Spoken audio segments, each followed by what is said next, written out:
welcome to another video. Today we are watching a video by Visual Venture. We're watching the internet's most toxic fandoms. I hope that reacting to this video doesn't make any of them show up to my house with a pitchfork and stones. But if you guys want to show up to the streams, you are more than invited to do so. You can come over to Twitch and watch these reactions live. And I also stream games on YouTube sometimes, so come hang out with us. Yeah, let's go, let's go. What happens when a fan base is willing to destroy anyone who offends their idol? These are the internet's most toxic fan bases. I see VTubers! I saw VTubers! Anyone who offends their idol. These are the internet. I'm covering them. You can't see them because my big ass head is in the way. I mean, Taylor Swift, corpse husband. No idea what the hell this is supposed to be. Five Nights at Freddy's, Genshin Impact. Is this League of Legends? This looks like Katarina and Morgana from League of Legends, but I'm not entirely sure. Fillion? I think that they're just using them as example for VTubers. You know, like, it's good at Iron Mouse and Fillion, but I'm pretty sure that they're just, like, examples for VTubers. I don't think that he specifically means these, you know? Its most toxic fan bases. As usual, we'll rank them from least to most disturbing, reveal some of the darkest things. Taylor fans have Swift done. being If the you guys least? are enjoying the channel so far, it would mean the world to me if you subscribe, because it helps me get my videos out subscribe to to more him. people. His And I videos are promise really to do good. my very best to create the best possible videos I can for you. I'm Heck Visual yeah. Venture, and you are awesome.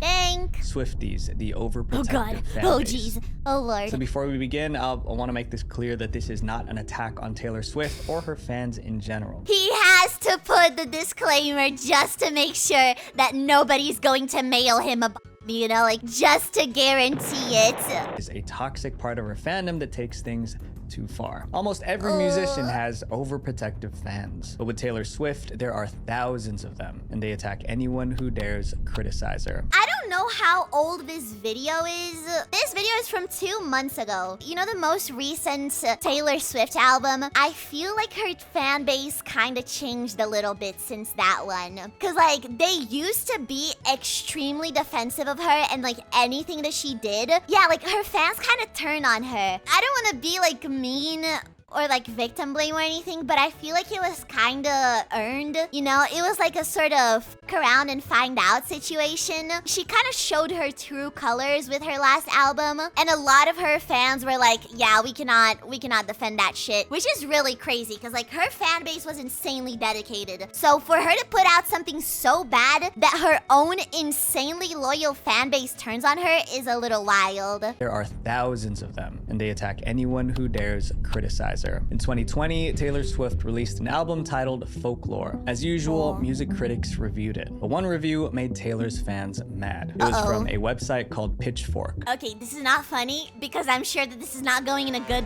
direction, but it's kind of funny that a website named Pitchfork got the Taylor Swift fans to get out their pitchforks. Haha, do you get it? Do you get the joke? Ha ha ha ha ha. Woman named Jill. In her interview, Jill praised Taylor's songwriting, but she didn't like everything about the album, so Jill gave it How an dare 8 she? out of 10. There's no way that they crashed out over an 8 out of 10. It wasn't even a bad review. That's wild. No. People, that was a positive review, but for radical Swifties, an 8 out of 10 was unacceptable. It was an insult. Taylor's fans started ranting online, complaining about the review. Then one of them came up with a bizarre theory. You're not allowed to have your Jill own and opinion. Pitchfork were trying to sabotage Taylor Swift. By giving Taylor's album a lower score, Pitchfork would drag down the album's overall rating, also known as a metascore. Once that sabotage theory took hold, fans were mad and they attacked. First, someone posted Jill's personal information online. The old Swifties, well, before the new album, it was like, I didn't really like everything about this song. It wasn't like the best. It was still a good song. I'm still gonna listen to it, but it wasn't my favorite song ever. I'm gonna dox your entire family, and I'm gonna throw a through your window. I'm gonna get in your house, and I'm gonna beat up your grandma. You fucking piece of shit. How dare you? How dare you? Number, her address, and even photos of her home. The doxing led to non-stop harassment. Jill got angry calls in the middle of the night. Some callers threatened to burn her house down. She even received death threats. Jill tweeted about how terrifying it felt. She said that it sucked to be scared of every person milling outside, or feel like you can't answer the phone. All of this happened because Jill gave Taylor a good review, but it wasn't good enough. But Jill wasn't the Swifties' only victim. In 2019, comedians Desus and Mero appeared on The Tonight Show. During a guessing game, Mero made a joke. Some Swifties didn't find it funny. They felt Mero was insulting Taylor's looks. Within hours, the comedians were getting death threats. One crazy fan even threatened Mero's kids. It was so bad that the FBI got involved. But Swifties don't just fight outsiders. They attack their own. That's what happened to a woman. But what did he say? Ah! I'm gonna eat my own hand. I wanna know what he said. I'm curious. In 2019, Rita wasn't a regular fan. She was so devoted that she ran a Taylor Swift fan page. Her room was filled with Taylor Swift merch. And she posted videos of herself singing Taylor's songs. But some Swifties thought Rita's videos were cringy, like she was embarrassing the fandom. So they spammed Rita's videos with hateful comments. What the She is a fan that is just as obsessed as they are. They're sending her hate comments because she's cringy? These people are never happy. Her into quitting. When Rita refused to stop, the attacks escalated. She literally did nothing. It's not a crime to be cringe, chat. In fact, I think that being cringe is very based because it shows that you're not afraid to be yourself and follow your heart. Yo, mic drop. Tried hacking her phone to take over her social media accounts. Another posted her license plate online, putting her at risk. I know that I'm not much to talk because my job is being an anime girl on the internet that watches funny videos and makes stupid little comments about it. But how the mother freaking frick are you this unemployed? This is like unemployed extra premium game of the year edition, deluxe edition, like what? Adored Taylor Swift, but she became an enemy simply because she didn't fit their idea of a proper Swiftie. Loving a musical artist is completely normal, but for radical Swifties, anyone who doesn't meet their standards needs to be silenced. This next fan base kicked their leader off the internet. Corpse Husband, the fan base that betrayed their idol. This one is a little sad. A faceless YouTuber who got popular in 2020. His main appeal was his voice. He had this deep, rumbling voice that sounded unreal. I feel like Corpse Husband is one of those people that, like, if you were on the internet back in 2020, it was, like, impossible to escape him. Like, I wasn't even a fan of him, yet everywhere that I looked had Corpse Husband. Do you guys remember how in 2020, streaming became, like, a lot more popular, but also streamer collabs became very, very popular. Like, all of the streamers were playing games with each other. Like, they were playing Among Us with each other. It was impossible to escape certain streamers because they were everywhere and they were interacting with your other favorite streamers. So it was like, he was very, very popular. Voice combined with being faceless made Corpse a sensation. Fans couldn't see him, so they created a perfect fantasy version of him in their heads. But Corpse was a real... Bro, that is one of the reasons why, like, I do get a little bit scared of that as a VTuber because, like, I don't think I'm ugly by any means. I would say that I'm, like, cute looking. I'm not, like, a supermodel, but I would say that I'm cute.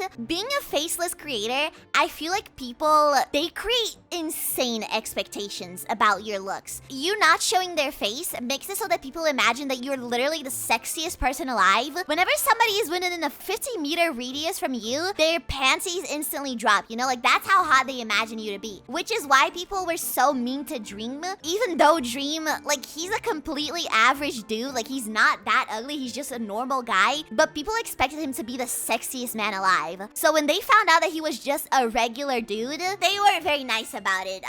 I'm sure that you guys remember what happened. Like, some of them are incredibly hot. I have seen some VTubers that, like, holy shit. But it's more, like, fair to assume that they're just average looking people, you know?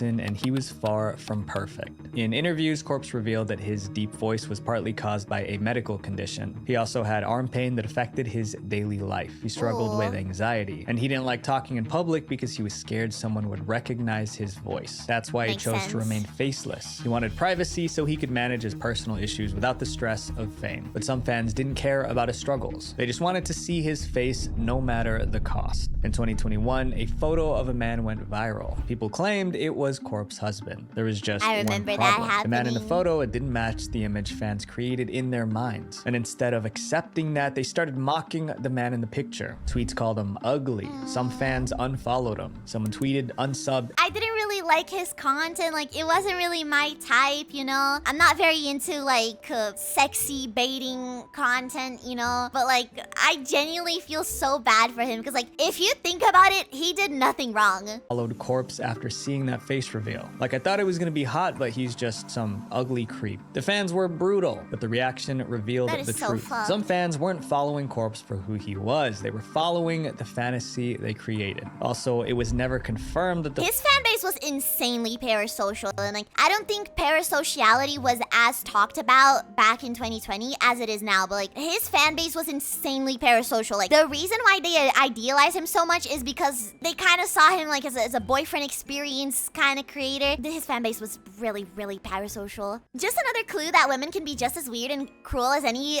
creepy Redditor classic. That is true though. Like, parasociality and like creepy parasociality isn't exclusive to guys. There's like, girls are very creepy towards like male K-pop idols. They're very creepy towards like some YouTubers and stuff that they like. It's like, women can be just as mean and creepy and weird as guys can be. Like, photo was actually corpse. Fans might have been mocking a random person. Corpse could have addressed the photo directly, but he didn't. He just started pulling away. He tweeted less, he streamed less, and in November 2021, he uploaded what would become his last regular video. Years later, his fans still miss him. They leave comments begging for his return. But the truth is hard to ignore. The same fans who demand his comeback are the reason he disappeared. This comment summed it up perfectly. He didn't abandon us, we lost him. We truly didn't deserve this man. This next fan base is huge. Like, he actually did nothing wrong. His crime was not being a supermodel, and like, it's not even confirmed that that photo was actually him, so they could have been just bullying like a random person that isn't even him. Always upset.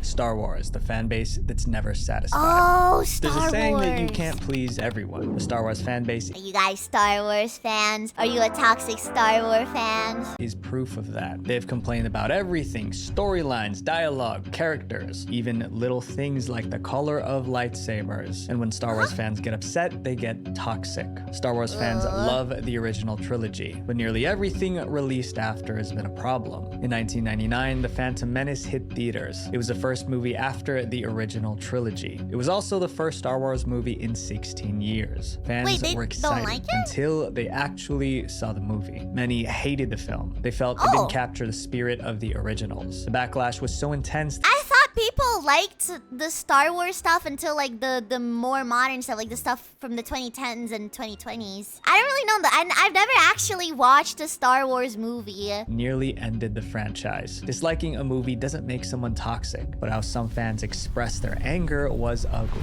They started harassing the actors. Ahmed Best, the actor who played Jar Jar Binks, was their first target because they hated the character. They made Ahmed their punching bag. He's an actor. He's not the writer. He didn't make the character. He didn't write his lines. He only acted them out. What the f does he have to do with that? His phone number was leaked. His answering machine was filled with death threats. Over time, the harassment broke him. Ahmed became depressed. He was scared to leave his apartment. Jake Lloyd, the child actor, was the next target. They harassed the kid too. Oh my god. Young Anakin Skywalker. Being a child didn't save him. Some fans hated his acting, so they tried to find his address so they could camp outside his house and confront him. At school, classmates bullied him constantly. He even got death threats. Because of all the negativity, Jake quit acting entirely. But these toxic fans just got worse. He was literally a kid! What the hell? Whenever a new Star Wars movie came out, they found something to complain about, and they started to contradict themselves. By the time The Force Awakens came out in 2015, the cycle was obvious. This time, fans said the movie played it too safe. Some claimed it was just a lazy remake of a previous Star Wars film. Because of that feedback, the creators took risks with the next Star Wars movie. They broke away from the classic formula, but fans hated I think I've seen a lot of people talking about that one. People really didn't like that one, I think. That too. Now they said it strayed too far from the originals. It seemed the fan base didn't know what it wanted, and as usual, they didn't just complain. They made life hell for Star Wars actors. They harassed one actress by mocking her looks. Am I the crazy one? She's cute. What is wrong with her looks? She's really cute. What the fuck?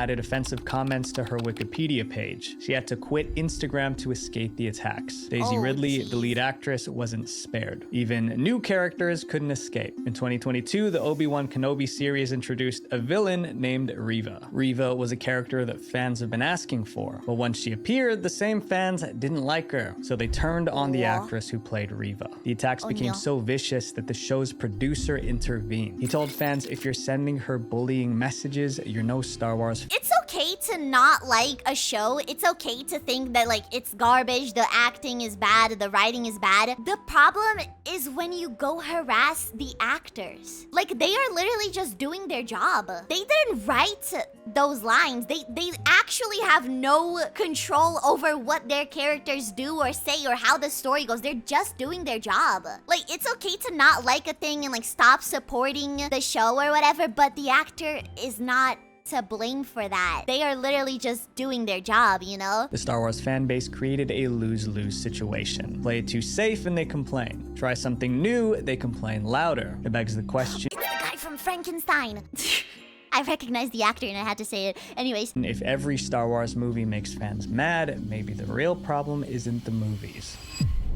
VTubers, the parasocial fan. It's us! Chat! It's our turn! It's us now. Oh my god. Oh my god, oh my god, oh my god. Sometimes it's the actor's fault, but then still, don't harass people. There are some actors that are like kind of pieces of shit and they are kind of shitty people. In my opinion, like in general, the best way to have shitty people not get like good stuff is by pretending that they don't even exist. For those of you guys who don't know what a VTuber is, a VTuber, I don't know what a VTuber stands is. for virtual YouTuber. They are streamers who appear online as animated characters instead of showing their real faces. Think of it like digital cosplay. Each VTuber plays a character and fans enjoy the show. But for some fans, watching VTubers isn't just entertainment. Some viewers get obsessed with VTubers. These obsessed fans are known as unicorns.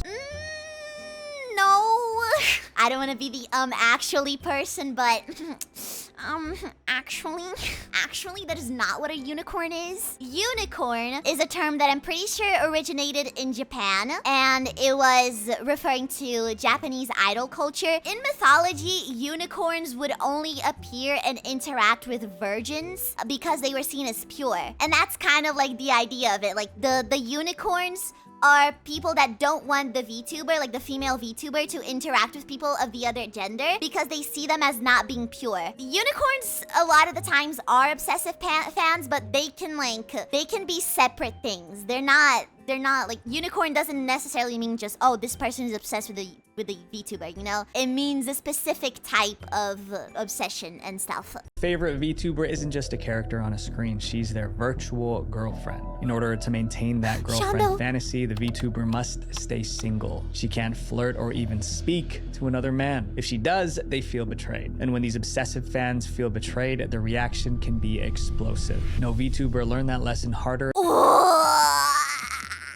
I'm getting war flashbacks, holy moly. One of Japan's biggest VTubers with over 1 million subscribers. Oh, Jesus. Many of Rushia's fans were unicorns, so they treated Rushia like she was their girlfriend. Not victim blaming, but she did do that on purpose. That was a thing that she wanted to do. She meant to do that. She sold merch of a wedding ring. And she also played sort of like a yandere character. She would be like, oh, the fans, you're not allowed to watch other VTubers. You're not allowed to get a girlfriend because you're all mine. She kind of fed into that. It wasn't like coincidental. She did it on purpose. Like she belonged to them. And that almost ruined her life. The issue started on February 10th, 2022. Rushia started a live stream. In the middle of her broadcast, a private message popped up on her screen. It was a message her viewers weren't supposed to see, but they did. The message was from Mafu Mafu, a Japanese male singer. It read, "I just finished the live broadcast and I'm getting ready to go home. The text itself wasn't romantic, but this is what you get for not having streamer mode on. No, I'm kidding. I'm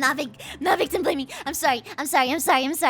there were already rumors that Rushia and Mafu Mafu were dating. Now, this message from Mafu Mafu appeared on her screen. Her unicorn followers felt lied to. They believed Rushia betrayed them by not being single. Thousands canceled their paid membership. People already do that in the West, but I feel like it's even more taken seriously in Japan, you know? Because, like, since VTuber culture and idol culture are very strong in the Japanese side of VTubing, that is, like, even more of a thing in the Japanese side. Like, you do not want to annoy Japanese fans, because they are very intense about it. They will not forgive you if they feel like you betrayed them. Like, it's really, really intense.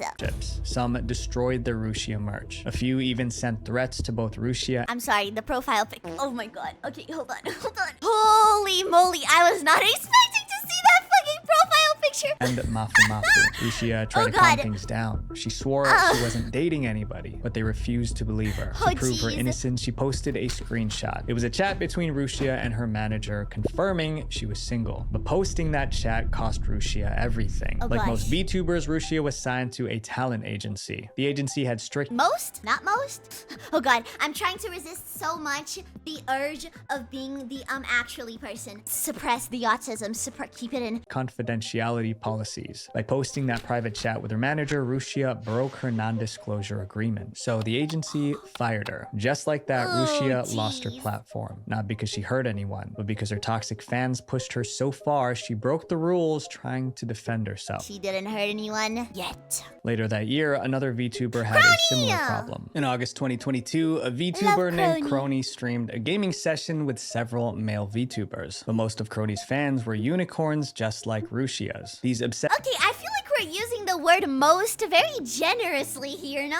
Yeah, that's a little bit of a stretch. I feel like that's a little The fans hated seeing Crony interact with those male VTubers. They bombarded her live chat with insults. To escape the hostility, Crony took a 2-week break from— There's the male branch of Hololive, which is called Hollow Stars. A lot of Hololive fans really don't like Hollow Stars. Hololive, because it is a Japanese agency, it does also have a very heavy idol culture. I don't know if it was worse because it was Hollow Stars people, because I feel like it being Hollow Stars would make them even more annoyed, because a lot of the fans already don't like them. It's not because like, oh, they did something bad. It's mostly because they just don't like the male VTubers, and they are like, oh, the male VTubers are stealing my female VTubers and stuff. Streaming. But when she returned, she took a different approach. Instead of trying to appease her fans, she stood her ground. She tweeted, "After much consideration, I decided that I will be collaborating with whoever I want." The fact that she had to post that shows how controlling and toxic some VTuber fans can be. I think that something similar happened to Shiori, like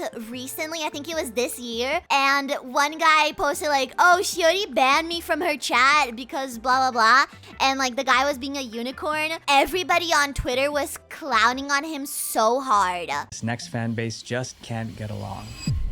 League of Legends, the fan base that hates each other. No gaming fan base.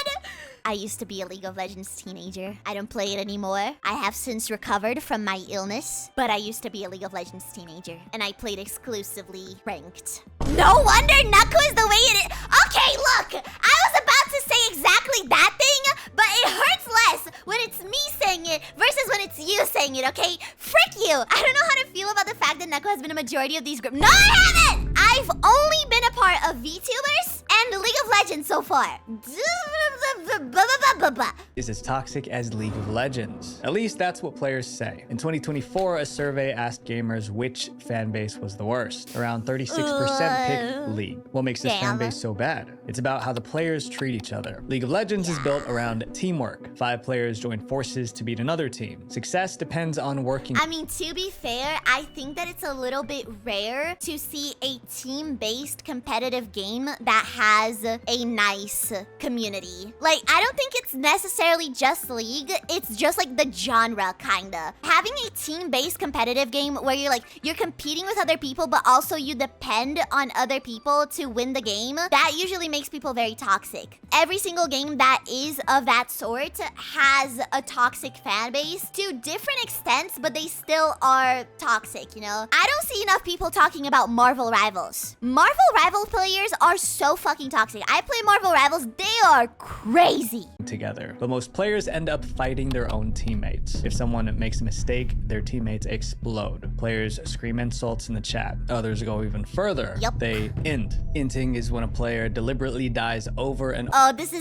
also happens in every single competitive game. Literally every single competitive game that I've played, people do that all the time. over in the game. They do this to either troll or punish their own team. Either way, inting ruins the game for everyone. Riot Games, the company behind League, has tried to control the toxicity. They ban aggressive players, they added mute buttons. They even created a system to reward good behavior. Bro, that honor thing does not work. Stop. That honor thing is honestly just cosmetic.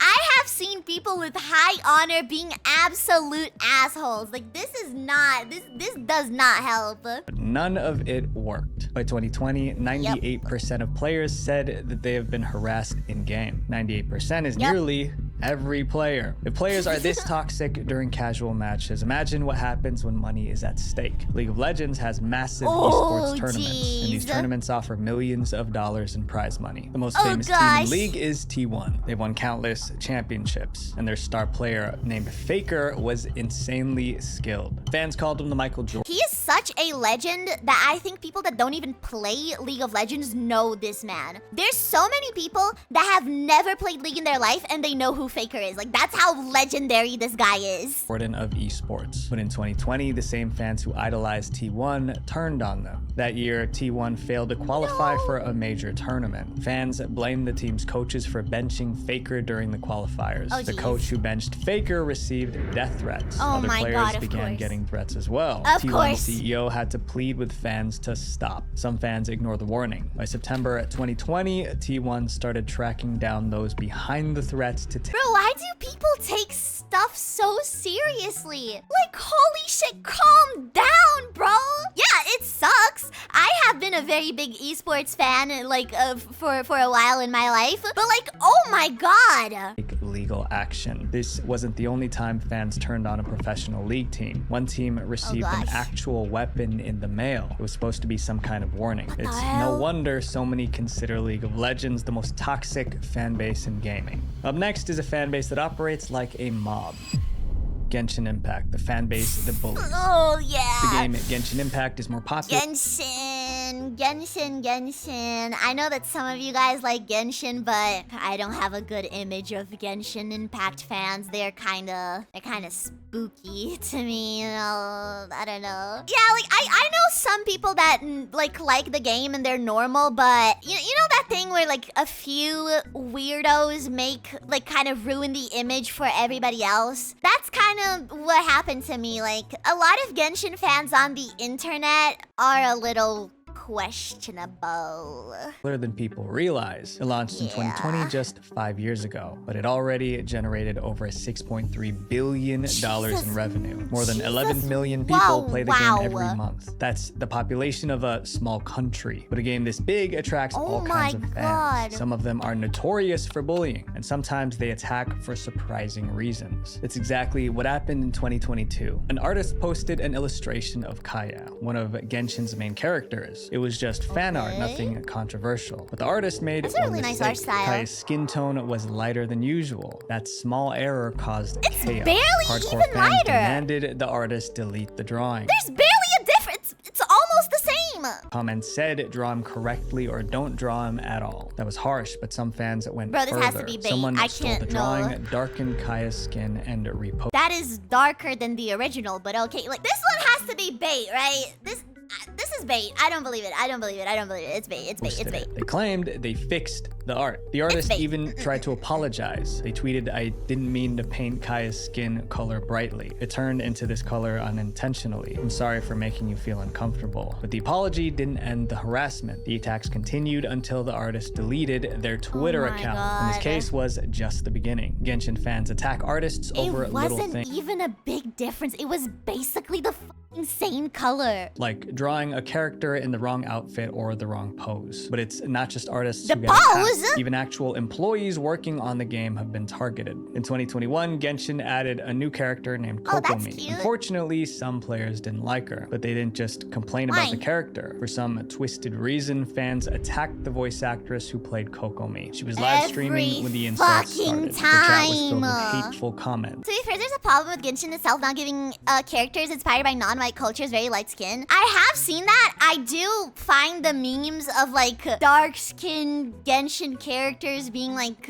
super light. Like that character, the fan art and the original character, they were basically the same color. Like it was really not that big of a difference. It got so bad that she had to turn off the comments. Remember, this voice actress was just an employee. Later, she posted that she only wanted a relaxed and happy environment, but the Genshin mob didn't back off. People always attack like people that have nothing to do with the problem that they're actually mad about. What the f does the voice actor have to do with that? And this wasn't even the worst moment that year. In September of that year, Genshin celebrated its first anniversary. Fans expected huge rewards, but when the rewards were released, many were disappointed. They felt like the rewards weren't good enough. This time, they didn't just make hateful comments online. They tried to sink the whole ship. Thousands of Genshin fans went. Okay, this one is probably the only one that I think is kind of valid. I'm gonna let him explain so that I can fully make up my mind, but I do get pretty mad when like gacha games are very greedy with their stuff. You know, like your game is literally a money farm. You are farming money off of people. Why can't you just give them a good reward for like a whole year of your game being out? Like give them something good. I don't know. This one is the only one so far that I think it's kind of valid. On the Google Play Store and review bombed the game. They all left 1-star reviews. On the Play Store, apps with low ratings can disappear from search results. So by review bombing the game, these fans were trying to bury it. The game's rating dropped from 4.5 stars to 2 stars. However, Google noticed what was happening, so Google deleted the fake reviews. But the fact that Google was trying to save the game made fans even angrier. Now, Genshin fans started review bombing Google's apps like Google Classroom. Okay, hold okay.